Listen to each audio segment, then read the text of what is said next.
Hi, guys. It's going to say girls.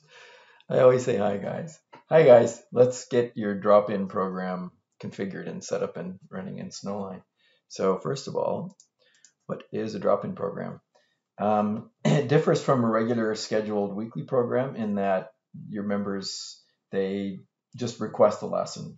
Maybe they're visitors from out of town or whatever, but they just want a lesson. Maybe they want 5 lessons, one today, one Wednesday, one Friday, whatever, but they're just ad hoc lessons. And if you charge for lessons, then they pay per lesson. They don't pay for the season. That's more like a like a weekly program would be. They pay once for the season. It's just a per lesson. And then this lessons they come in and the coordinator schedules each one. Great if you got the same instructor, but it's not necessarily what's going to happen. So also with drop-ins, there's a lesson requested by the student and then reviewed by the coordinator and approved, and then communication goes back to the student. There's kind of a handshake that goes on there. So let's talk about that for a minute.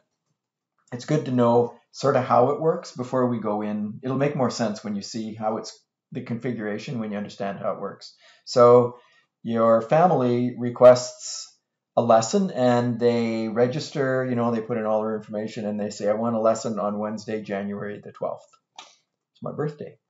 So once they post that, then an email goes out to the coordinator and the coordinator sees the student information. If they haven't been with the club before, then they go through the process of vetting them and deciding whether the student is a candidate. And if they are, then the coordinator accepts them. Part of the acceptance process, as you'll see in the coordinator video, is determining what type of instructor is needed, what CADS level is required, the snow sport, etc. So that's part of accepting. So they accept the student, email goes out to the family. Family then buys the membership. You can set the club up so that they pay for their membership as soon as they apply, but then if you don't accept them, then you're stuck with the refund process. So, okay, so now we've got a requested date and a family that has a student that's now a member. So the coordinator looks at the date, January 12th, morning lesson, and says, yep, we should be able to fill that, no problem. I think we've got instructors. I'm going to go ahead and schedule that lesson. Email goes out to the family that says, your lesson is a go, so show up at whatever time on January the 12th. That's maybe not always the case. So the coordinator could possibly look at that lesson and say, we can't do morning, but we can do afternoon, or we can do a different day. And so the lesson then doesn't go into scheduled status. The lesson goes from requested status into proposed. So this is indicating that the coordinator has proposed a date. The family hasn't accepted it yet. And so this lesson's just kind of sitting out there.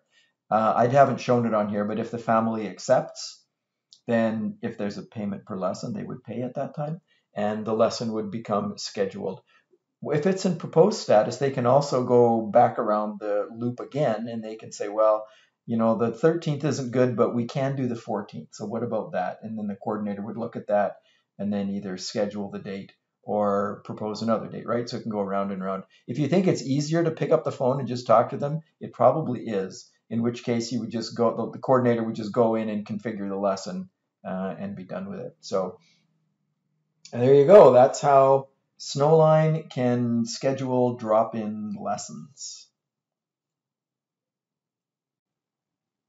Okay, let's take a look at setting up the drop-in program in Snowline. It's under Tools, Club Admin, Club Setup, Programs. Right, I'm in the system as a club administrator. The visitors program would have come with your club the way pre-configured, and that really is a drop-in program. You can always take a copy if you want and create a new one and work with that instead, or you can not. So I'm going to delete that. I'm just going to go ahead and work with this visitors one. So let's open it up and get started. So I'm going to call this drop-in, and I'm going to say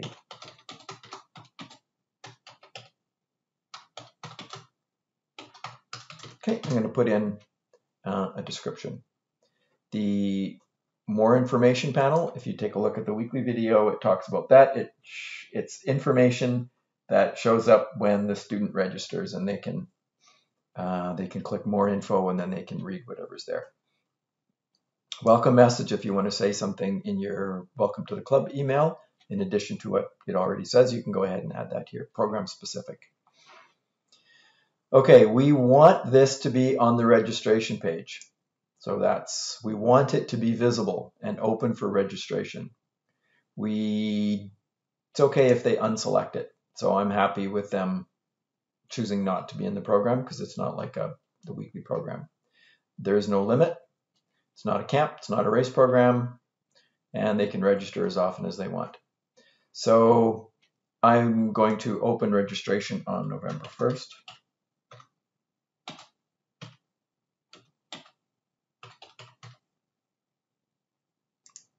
And instructors don't really register for the visitors program, so I don't really need to do anything there for this drop-in program. It's up to you. If you want your instructors to register, then they can do that. And the last date is going to be closing date. We don't know exactly when that is, but we can fine-tune that as the season progresses. So the first date available for them to request, again, that's something you're going to have to fine-tune as you go as the season gets closer, but we're going to say December 1st. And the last date selectable is going to be, again, April 30th. And we'll change that as needed. Okay. We are not going to accept lessons on Christmas Day or New Year's Day, Christmas Day, Boxing Day. Those are busy days, but just for the sake of argument, we're not going to accept them. Okay, so those dates cannot be requested. We are going to accept lessons requests on every day of the week, and the visitor coordinator is who needs to be notified when requests come in.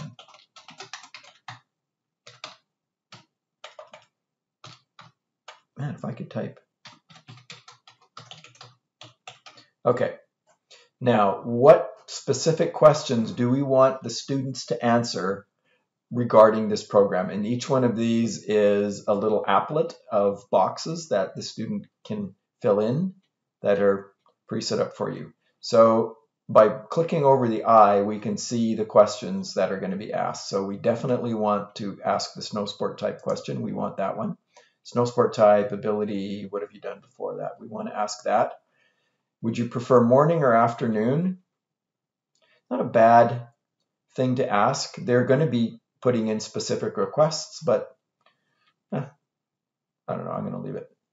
We don't want them to be filling this out because we're going to be letting them pick specific dates. Any scheduling remarks? Yep, that's a good one. It's not a schools program. That's pretty useful, I think, to have that show up. It's not a race team, and we definitely want the lesson requests. This is where they can go in and pick a date, pick a time, pick a snow sport, and that's the actual calendar request. They can pick morning, afternoon. If this time slots don't match your club, then you need to go into club settings and then change them there. Then you can come back here and you can make a different choice. And we're going to offer this in these 3 snow sports. If you have Nordic or snowshoeing, then you can go ahead in your club and you can turn that on in your club, and then it'll appear here as well. Okay, this is special for drop-in section for drop-in configuration.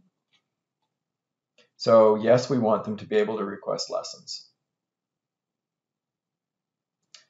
And we'll allow them to do drop-ins as well as a regular program. So I don't care what they register for.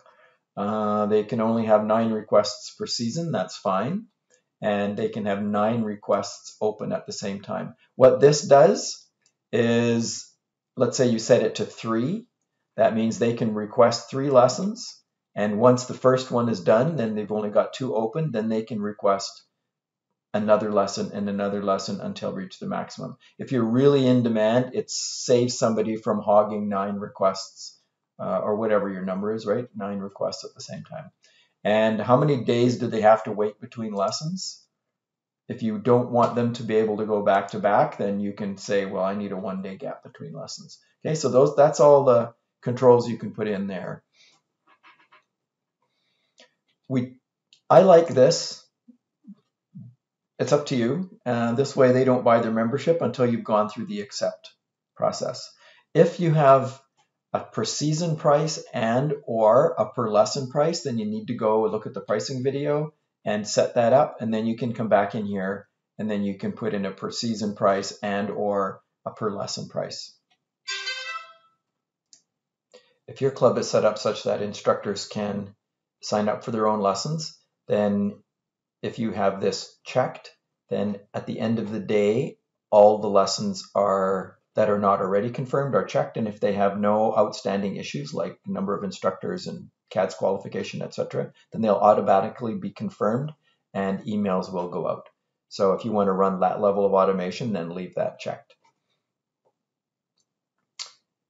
Lesson requests will automatically be sent to the snow sport coordinator and the program coordinator if you have these checked. A snow sport coordinator, maybe you've got somebody that runs your Nordic program, and so they want to be notified if there's a lesson request, and so that sets that up automatically.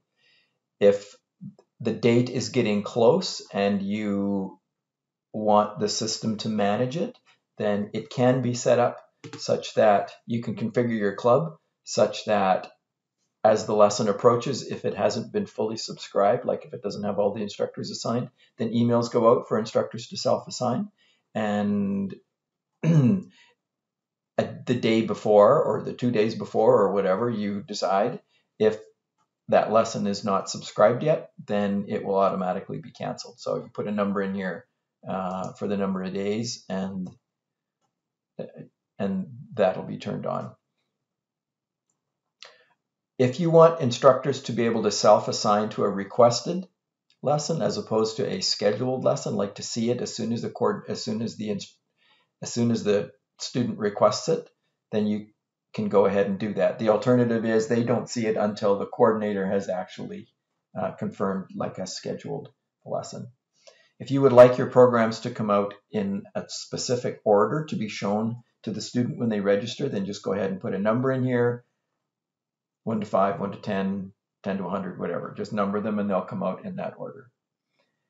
And that's about all there is to configuring your weekly program. If you have any questions, email me. I would be glad to walk through this with you. And thanks for listening.